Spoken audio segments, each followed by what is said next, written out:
Amtrak Sunset Limited makes railroad history by becoming America's first transcontinental passenger train. The year is 1993. Before this, a cross-country trip had always required changing trains. In its first few months, the train attracts many passengers eager to see the country on the 3,000-mile, 4-day trip between Miami and Los Angeles. Among them is 26-year-old law school graduate Michael DePide. I read an article about it in the Chicago Sun-Times. It was the first transcontinental passenger train ever, and I wanted to be one of the first ones. On September 22nd, 202 passengers are on board as the train rumbles out of Mobile, Alabama, into a dense fog. Michael DePide is fast asleep, as are many of the other passengers.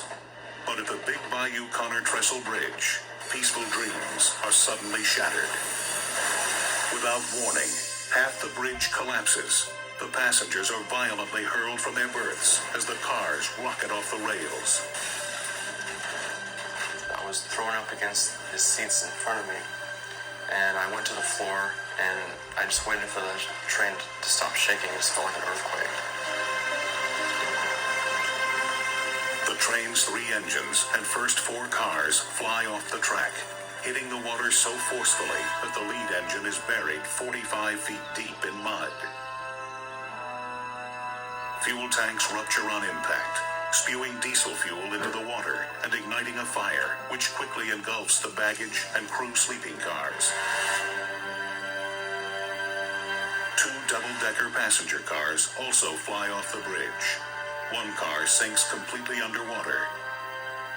Michael DePide's car is saved when it gets snagged on a railroad tie, holding the upper deck partially out of the water. There are no emergency lights. Panic grips the 30 passengers trapped inside. It was just this eerie, quiet, and then people just started all at once screaming and, oh my God, we're all gonna die, and just help me. The train started to fill up with water, and I just wanted to get out of there as soon as possible. 3 other cars remain on the track, one dangling precariously over the edge. An Amtrak employee makes a desperate call to 911. Yes, listen, this is Amtrak train supervisor. We're on the Mobile River. The bridge is blown out. We got cars burning, people in the river. Can't swim. We need help. Any kind of help you can get down here.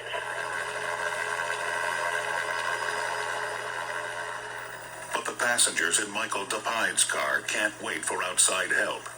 Water is slowly flooding the upper deck, and the railroad tie holding the car up could give way any second. Since most of the terrified passengers in his car are elderly or children, Michael realizes he must take charge. As suffocating smoke fills the car, he crawls through a broken window and coaxes his frightened fellow passengers to follow. Once they saw me out of the window into the water, then that kind of gave them a little more courage, a little more hope. He catches each passenger as they make the 6-foot leap into the water below. But there is nothing he can do for the passengers who are in the car's lower level. Trapped 15 feet below water in extreme darkness, there is simply no way for him to reach them. And the tragic thing was most of the handicapped and older people were down there. Help is on the way, but the full scope of the disaster is still unfolding.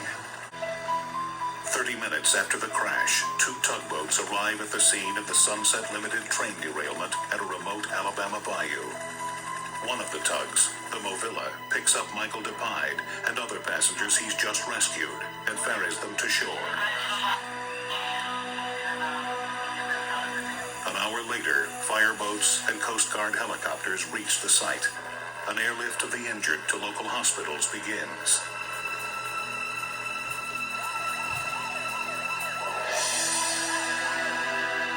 Local resident Kelvin Gray arrives by boat and takes some of the first footage of the scene. I kind of expected to be a little wreck, but nothing that like I seen. The trains were just tossed to the woods, You'd never think a train car that big would fly so far. With the survivors ashore, rescue workers begin recovering the dead. The bodies are laid out in a makeshift morgue.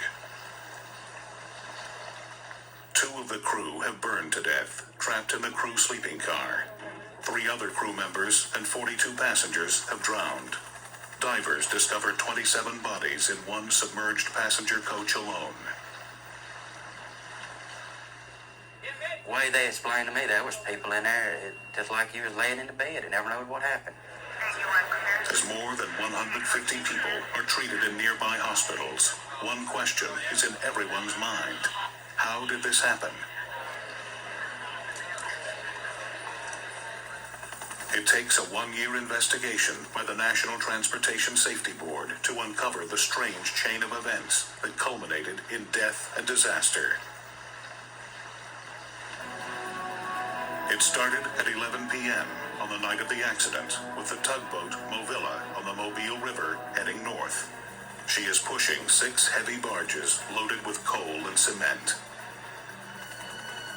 As visibility drops to 0 in the bayou, the pilot searches for a place to tie up along shore.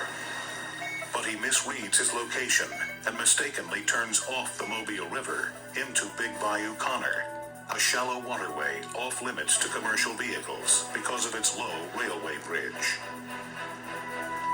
Suddenly, the Movilla's barges ram into the railroad bridge, knocking the track out of alignment. But the rails stay intact, so no emergency sensors are triggered.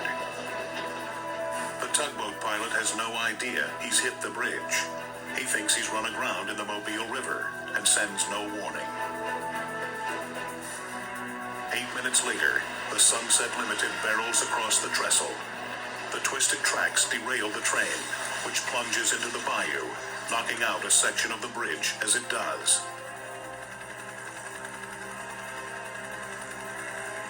In the end, the safety board's investigation faults the tugboat company for not properly training their employees on electronic navigation in reduced visibility. The pilot's license is revoked, and industry-wide reforms are made in training and safety standards. The Coast Guard is also blamed for not enforcing stricter licensing practices. But for Michael DePide, the Sunset Limited derailment has made a much more personal impact.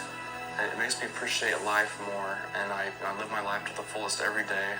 There's not a day goes by where I do not think about the accident.